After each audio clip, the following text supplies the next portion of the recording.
नमस्कार दोस्तों, मैं आपकी दिव्या मिश्रा।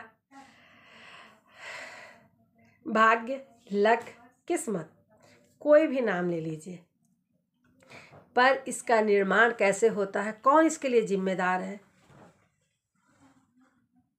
तो कुछ कहेंगे मेरे माँ बाप, कुछ कहेंगे मेरे भाई, कुछ कहेंगे मेरे पड़ोसी, कुछ कहेंगे मेरी परिस्थिति, कुछ कहेंगे मेरा टाइम, पर मैं कहूँगी कोई भी जिम्मेदार नहीं है दोस्तों।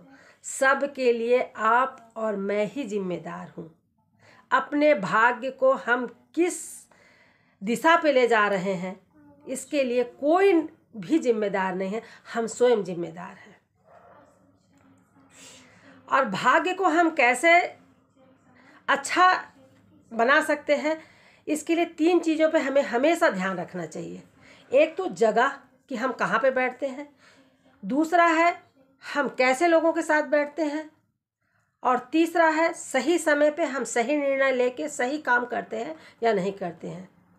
संगति तो बहुत ज़रूरी है दोस्तों कि आप अपने संगति पे हमेशा नज़र रखिए कि मैं कैसे लोगों के साथ बैठता उठता हूँ। यदि आप नकारात्मक लोगों के साथ बैठेंगे ना, तो दोस्तों पूरा जीवन आपका नकारात्मक ही हो जाएगा, कुछ भी नहीं बदलेगा और आप भाग्य को दोषी देते देते थक जाएंगे, पर आपका भाग्य नहीं बदलेगा, क्योंकि आप ऐसी संगति करके बैठे हुए हैं।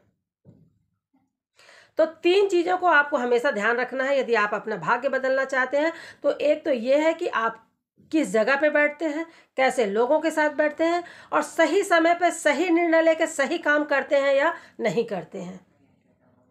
एक छोटी सी कहानी सुनाती हूँ दोस्तों। एक ऊँटनी रहती है, उसका एक बच्चा रहता है छोटा सा। वो लोग जू में रहते हैं। तो ऊँटनी का बच्चा ऊँटनी से पूछता है कि माँ, ये हमें लंबा लंबा पैर और बड़े बड़े पंजे क्यों दिए हैं प्रकृति ने?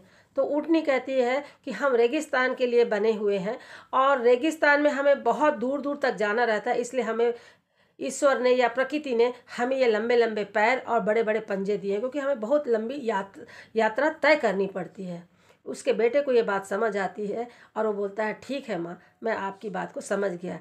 वो दूसरा क्वेश्चन या प्रश्न करता है कि माँ, ये हमारे आँख के सामने इतने बड़े बड़े बाल क्यों होते हैं? पुतली के सामने इतने बड़े बड़े बाल क्यों होते हैं? ऊँटनी माँ कहती है कि बेटा, हम रेगिस्तान के लिए बने हुए हैं और रेगिस्तान में इतनी ज़्यादा धूल रहती है और वो रेत उड़ती है जब हवा चलती है, तो उसके लिए हमारी आँख की पुतली को ये रक्षा करती है, प्रोटेक्शन करती है, इसलिए हमें प्रकृति ने, ईश्वर ने ये लंबे लंबे हेयर दिए हैं। बेटे को ये भी बात समझ आ जाती है, वो ओके बोलता है। तीसरा क्वेश्चन वो करता है माँ से कि माँ, ये हमारे जो पीछे में ये इतना बड़ा ये कुबड़ है, ये क्यों है? ऊँटनी माँ कहती है बेटा, ये इसलिए दिया है प्रकृति ने क्योंकि हम बने हुए हैं रेगिस्तान के लिए, तो वहाँ पे पानी की हमेशा कमी रहती है, तो हम इसमें क्या करते हैं, स्टोर कर लेते हैं पानी को, वाटर को, और जब हमें आवश्यकता महसूस होती है तो यहाँ से लेके हम उसको अपनी आवश्यकता को पूरी करते हैं। बेटे को ये भी बात समझ आ जाती है और वो ओके बोलता है ठीक है माँ, मुझे बात आपकी समझ आ गई।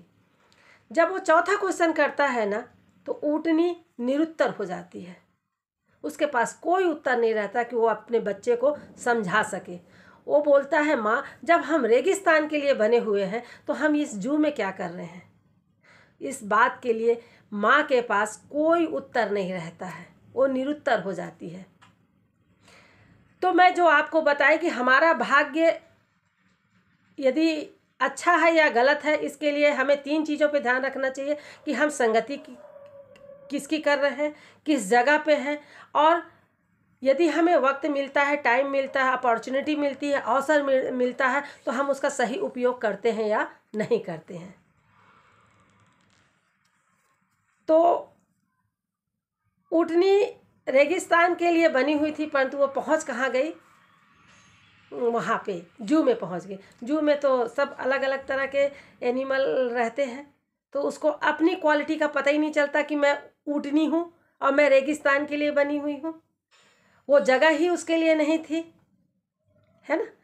जब उसको पकड़ के जू वाले लाए होंगे, वो शायद एफर्ट नहीं डाली होगी कि नहीं मैं तो कुछ दौड़ती भागती या कुछ करती, उसने एक्सेप्ट कर लिया होगा उसी बात को और वहाँ जू में पहुँच गई होगी। तो इस तरह से ऊँटनी ने अपना भाग्य खुद बनाया। है ना। तो दोस्तों, इस कहानी के माध्यम से मैं आपको यही समझाने की कोशिश कर रही थी कि भाग्य का निर्माता कोई और नहीं, हम हैं, आप हैं। या तो इसे अच्छा बना लीजिए या तो इसे बुरा बना लीजिए। अच्छी संगति करके, अच्छी जगह में बैठ के, सही समय में सही निर्णय लेके, सही जज्बे के साथ कार्य करके भाग्य आपका ऊंचा ही जाएगा, कोई उसको रोक नहीं सकता। तो इन 3 चीज़ों पे आप ध्यान रखिएगा और हमेशा अपने आप को रिस्पॉन्सिबल मानिएगा कि मैं अपने भाग्य को बनाने के या बिगाड़ने के लिए मैं ही जिम्मेदार हूँ। ना परिस्थिति जिम्मेदार है, ना पड़ोसी जिम्मेदार है, ना भाई बहन जिम्मेदार है, ना माँ बाप जिम्मेदार है। आप सही समय पे सही काम कर रहे हैं या नहीं कर रहे हैं, इसके लिए आप ही जिम्मेदार हैं। तो दोस्तों, ये कुछ बातें मैंने भाग्य के ऊपर आपको बताई। यदि मेरी वीडियो अच्छी लगी हो तो प्लीज़ मेरे YouTube चैनल को लाइक एंड सब्सक्राइब कर दीजिएगा। नमस्कार, लव यू।